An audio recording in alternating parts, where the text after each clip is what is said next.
बहुत समय पहले की बात है, जब हिमालय की शांत वादियों में माता पार्वती कठोर तपस्या में लीन थीं। तब प्रकृति भी मानो उनकी साधना के साथ सांस ले रही थी। उनका एक ही संकल्प था, भगवान शिव को अपनी जीवन साथी के रूप में प्राप्त करना। सालों की तपस्या के बाद जब भोलेनाथ प्रकट हुए और उन्हें अपनी अर्धांगिनी स्वीकार किया, तब पूरी सृष्टि में आनंद छा गया। लेकिन ये कहानी यहीं समाप्त नहीं होती। एक दिन हंसी मजाक में शिवजी ने माता को काली कह दिया। ये शब्द सुनकर माता पार्वती के मन में एक गहरी वेदना उत्पन्न हुई। उन्होंने निश्चय किया कि वे पुनः तपस्या करेंगी, अपने आत्मबल और तेज को पुनः प्राप्त करने के लिए।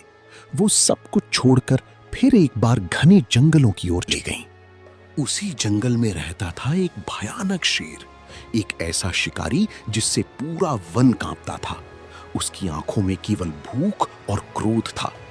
एक दिन उसकी नजर तपस्या में लीन माता पार्वती पर पड़ी। उसने सोचा, आज मुझे एक आसान शिकार मिल गया। लेकिन जैसे ही वो पास जाने की कोशिश करता, माता की तपस्या का तेज उसे पीछे धकेल देता। एक अदृश्य शक्ति उसे रोक देती। दिन बीतते गए। शेर इंतजार करता रहा। पहले वो हमला करना चाहता था, फिर उसने सोचा थोड़ा और इंतजार कर लेता हूं। लेकिन धीरे धीरे कुछ बदलने लगा। हफ्ते महीनों में बदल गए और महीने सालों में।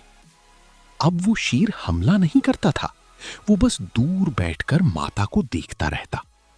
उसका क्रोध शांत होने लगा, उसकी भूख कम होने लगी और उसके भीतर एक नई भावना जन्म लेने लगी, शांति की।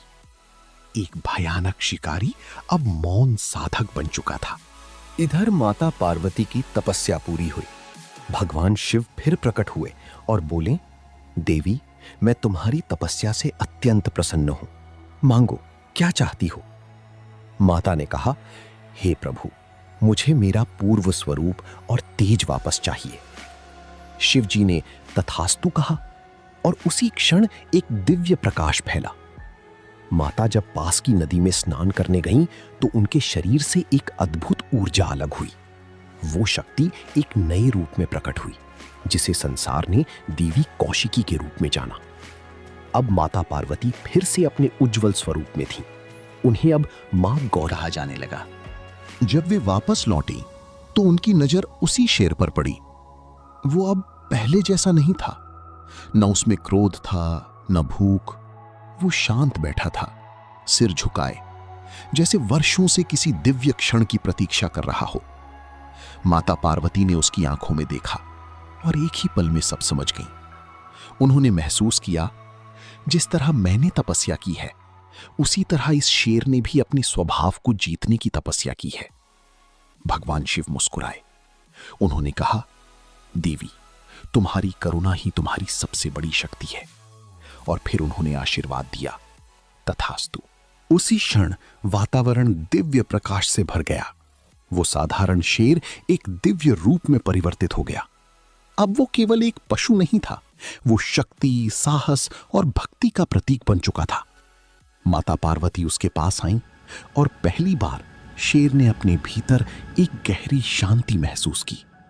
माता उसके ऊपर सवार हुई और उसी क्षण एक नई पहचान जन्मी। माता पार्वती अब बन चुकी थी मां दुर्गा और वो शेर बन चुका था उनका दिव्य वाहन। तभी से उन्हें शेरावाली माता कहा जाने लगा। सीख क्या मिलती है? ये कहानी हमें सिखाती है कि क्रोध और हिंसा से भरा हुआ मन भी बदल सकता है, अगर उसमें धैर्य, प्रतीक्षा और सही मार्गदर्शन आ जाए। एक शिकारी भी भक्त बन सकता है और यही है सच्ची शक्ति, अपने भीतर के अंधकार को जीत लेना।